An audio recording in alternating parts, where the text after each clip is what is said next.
course, Audubon has played a major part with this particular farm because one of the objectives was to try to create and develop a new enterprise. Enterprise basically with the opportunity for wildlife development and hunting opportunities.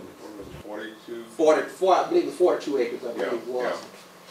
Yeah, this area right here, this shows the farm, and it shows what it looked like before we did anything. That was and we rented it out, leased it out to farmers to farm in typical cotton and soybeans. And then I think when I retired in '98 and come back to Arkansas from being a federal game warden, I talked to my family about trying to do something that I didn't think they would really go for, but as time went on, we were able to get the family members down to where we could manage it and then get someone in charge. But my whole dream was to turn this farm into totally a non-traditional agricultural farm. One of the reasons was because, I guess by profession, and I'm a conservationist, I guess. I worked as a wildlife biologist for Game and Fish Commission for about 7 or 8 years in the late 60s and early 70s, and then went to work with Fish and Wildlife Service. And when I returned to the Delta, I was really devastated at the deforestation and how the environment had become somewhat devoid of wildlife. So this is kind of our little part. So this represents what it was before. This represents as it exists today. This frame over here represents what we'd like it to be as we fully develop it. But right here, as we said, along the perimeters, we put native grasses in there. And then we went in this area right here. This represents, this blue area represents a barb ditch that was put around this wetland development area. So that's a wetland area in here. And as Will said over here, this was an existing wood lot on the place where the old folks back then, before we had gas and electricity, they got their wood for cooking and heating out of there. So we got a little plot of woods there. And then we went in and, and as I said, put this area in wetlands, and back down here we put about 5,000 trees in there, reforestation.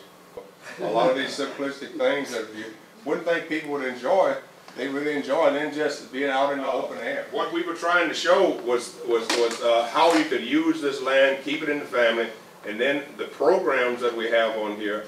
I think Will told us that they paid at the time as much or more per acre in the cost share than we would have gotten had we been written it up. That's right. That close. Yeah.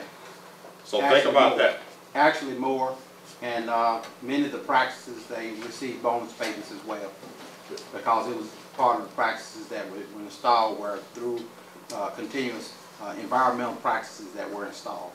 So what we found though was, and I don't know whether USDA has corrected that or not, what we found is that a lot of these practices, when we talk to other small scale limited resources, social disadvantaged farmers, a lot of them couldn't take part in these programs because they didn't have the cost share money up front.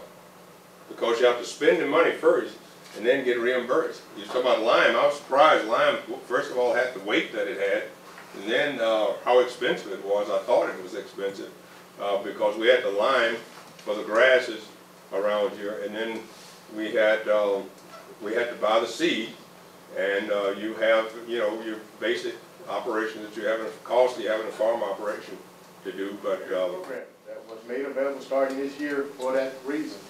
One of the reasons, farmers, we recognize that farmers are wanting to carry out practices that sometimes they can't afford to carry out. Okay. So come up that front end money. Right. Yeah, okay. But through the Farm Service Agency. Okay. You have to have the conservation plan in hand, meaning that you have to have already come to us and had a conservation plan developed for your farm. And whatever the cost of implementing that plan is, you can go to FSA and borrow the money up front. Some of those programs have very friendly repayment terms, fairly low interest rates. I think you get up to 7 years to repay the money back. But you're getting anywhere from 50 to up to 90% of the money from us. Yeah. So as soon as you carry practice out, you send your receipts. You get your check. You got most of your money back to pay that loan off, and then you got 7 years to pay. We were able to get in, and we think it's a good program. We think it offers a wonderful opportunity to do something, alternative use of your land, definitely gives you a base to keep it in the family. It definitely gives you an opportunity to say you're doing something for the environment. Definitely provides you an opportunity for your family and friends, and if you want to develop a business plan, you're going to actually make money. We've had countless people from Memphis want to come out there and just hang out, even in this partly developed state. Once you get in the program, for whatever time you sign up for it, it's like an easement on the land. You still own your land, but you can't go out and start farming. What I found was, and fortunately for us, right back here behind the headquarters, you notice we said it's 42 out of 44, 42 out of 52. They didn't put the headquarters land in and some of the land around the headquarters. So there's still opportunities there for us to do. That was another thing we talked about, working up there, putting maybe a vineyard in there. Maybe putting behind the house right now, we're trying to get the disc ready so we can go back and disc up an area to put in some of these peas that they're talking about. They grow at ADOC, you know. What is the purple hulls? Yeah, and or whatever, or sweet potato. We may play around with little sweet potatoes back. Whatever you want to do, but always try to keep your little land out. If you have the farming in your blood, you still may want to try to get a little soil on your fingernails. So yeah. So all that complements each other, you know. And this organic farming is getting big, so you may want to do some of that. I wouldn't tie all my land up. I wouldn't suggest that, but you know. So you design, and they'll work out a plan for you. We are so delighted about this, and we think it affords a wonderful opportunity to do an alternative use of your land rather than renting it out.